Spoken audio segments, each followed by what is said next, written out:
Puji Tuhan, saudara-saudari yang dikasihi Tuhan, berjumpa lagi dalam program Panggilan Iman atau Call of Faith. Dan saya ingin menyaksikan kemurahan Tuhan, kebaikan Tuhan dalam setiap kehidupan kita masing-masing, terlebih yang saya alami pada saat ini. Dan saudara yang dikasihi Tuhan, dalam seminggu ini saya sedang mengurusi perjalanan saya dari Bekasi untuk pelayanan ke kota Kupang, NTT, Nusa Tenggara Timur. Dan saya percaya bahwa setiap kita di dalam Kristus memiliki panggilan masing-masing untuk kemuliaan Tuhan. Jadi saya mau berikan suatu tema tentang perjalanan kehidupan saya, yaitu diproses Tuhan, melangkah pasti untuk melihat kemuliaan Tuhan. Bapak Ibu Saudara, anak-anak muda yang dikasihi Tuhan, apapun profesi kita, apapun pekerjaan kita, mari lakukan seperti untuk Tuhan. Jadi setiap kita memang tidak dipanggil semuanya untuk menjadi pendeta atau kegiatan-kegiatan dalam gereja, tetapi setiap kita dipanggil untuk menjadi berkat, menjadi terang atau menjadi pelita di dalam Kristus Yesus atau di dalam melayani Tuhan. Dan saya percaya bahwa setiap kita, kalau kita responi dengan baik, pasti akan melihat kemuliaan Tuhan Yesus. Dan saat ini saya beberapa bulan atau bisa dikatakan 1 tahun saya ada di kota Kupang, di Nusa Tenggara Timur, untuk menjalankan amanat agung. Dan saya mau belajar untuk taat sekalipun berat, sekalipun menyakitkan proses Tuhan.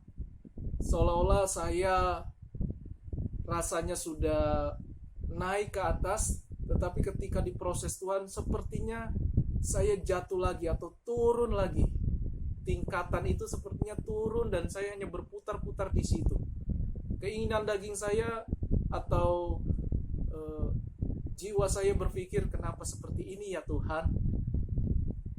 Kok rasanya sudah cukup naik dalam pelayanan atau melayani Tuhan, tapi kenapa ketika diproses Tuhan, kok rasanya saya berputar-putar di situ lagi, bahkan seperti tanda kutip terpuruk. Tetapi di dalam Kristus tidak ada kata terpuruk. Saya menyadari dan saya disadarkan oleh Roh Kudus bahwa ketika kita mengikut Tuhan, memang ada saatnya kita rasa sudah naik ke atas, sudah seperti tanda kutip nyaman, tetapi ketika Tuhan proses kita mulai seperti rasa di titik bawah lagi.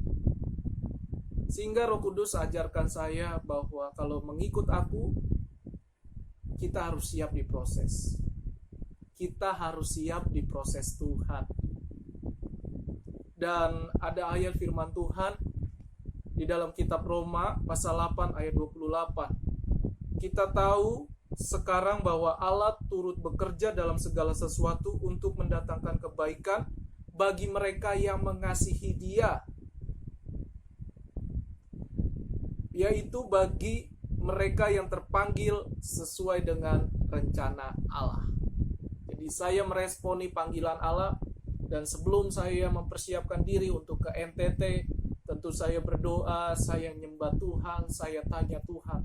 Dan saya berkata, Tuhan, jikalau Tuhan tidak menyertai aku, jikalau bukan Tuhan yang memimpin aku, yang menyuruh aku tidak mau. Tetapi Tuhan berikan di hati saya suatu impres yang baik, suatu ketenangan, kedamaian, sekalipun daging saya ini berontak, sekalipun daging saya kurang terima dalam proses Tuhan, tetapi saya meresponi Tuhan di hati saya sehingga saya tetap damai sejahtera. Dan saya percaya bahwa segala rencana Allah pasti baik, pasti indah. Saya belum melihat semuanya itu terjadi, tetapi saya mau melangkah dengan pasti. Sesakit apapun prosesnya, sesulit apapun prosesnya, saya hanya bisa bergantung sepenuhnya kepada Tuhan. Lewat doa saya, lewat naikkan syukur saya kepada Tuhan. Bapak Ibu Saudara yang mendengarkan kesaksian saya, mungkin kita berbeda proses. Ada yang diproses dalam keluarga, ada yang diproses dalam pekerjaan atau usaha, ada yang diproses dalam memiliki anak-anak yang mungkin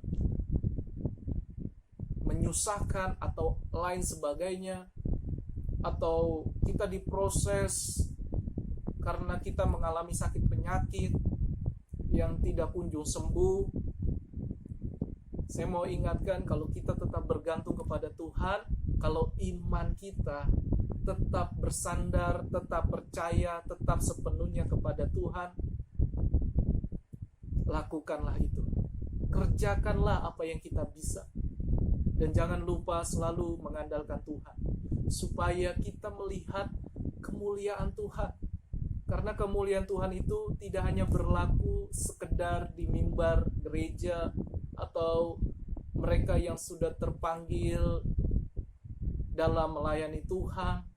Tidak hanya itu, tetapi setiap kita yang membuka hati, yang tetap percaya apapun kondisi kita. Ingat saudara, ada firman Tuhan juga mengingatkan setiap kita bahwa sekali-kali Allah tidak akan meninggalkan kita. Sekali-kali Allah tidak membiarkan kita. Bahkan apapun pencobaan, atau dikatakan dengan hal lainnya disebut, apapun ujian yang saudara alami tidak akan melebihi kemampuan saudara. Jikalau itu rasanya melebihi kemampuan saudara dan saya, Tuhan akan memberikan jalan keluar. Tuhan pasti akan membuka mujizat, membuka keajaiban, membuka cara Tuhan yang kita tidak duga, yang kita tidak pikirkan, yang kita tidak mengerti. Kelihatannya, tanda kutip, sepertinya Tuhan membiarkan kita. Sepertinya Tuhan kayaknya meninggalkan kita. Tetapi yang sebenarnya Tuhan tidak pernah meninggalkan kita. Bahkan sampai hari ini, detik ini, kita ada semua karena Tuhan, karena anugerah Tuhan. Berarti marilah kita tetap melangkah dengan pasti. Apapun keperluan saudara, kebutuhan saudara, apapun tantangan yang saudara hadapi, tetaplah melangkah dengan iman saudara, bahwa saudara tidak sendirian, sekalipun tidak ada yang menolong, sekalipun belum ada jawaban, sekalipun rasanya menyakitkan, tetapi tetap bergantung kepada Tuhan, karena Tuhan kita hidup, Tuhan kita mulia, Tuhan kita begitu besar. Jangan ragu, melangkah pasti bersama dengan Tuhan. Tetap doa dalam iman, minta selalu pertolongan Roh Kudus, bergantunglah kepada Roh Kudus. Ini yang saya alami, ini yang saya sedang buktikan, ini yang saya sedang lakukan. Karena memang hidup ini hanyalah bergantung kepada Tuhan. Kita hanya mengelola dengan baik apa yang Tuhan percayakan, supaya kita menjadi pribadi yang tidak sombong, tidak angkuh, tetapi semakin rendah hati dalam Kristus. Itu saja kesaksian singkat saya. Mari saudara, proses apapun yang Tuhan sedang kerjakan dalam hidup saudara, jangan cepat-cepat ambil keputusan atau ambil konklusinya sehingga saudara menyalahkan Tuhan. Dan saudara berkata, Tuhan, mengapa aku begini? Kenapa Engkau membiarkan aku?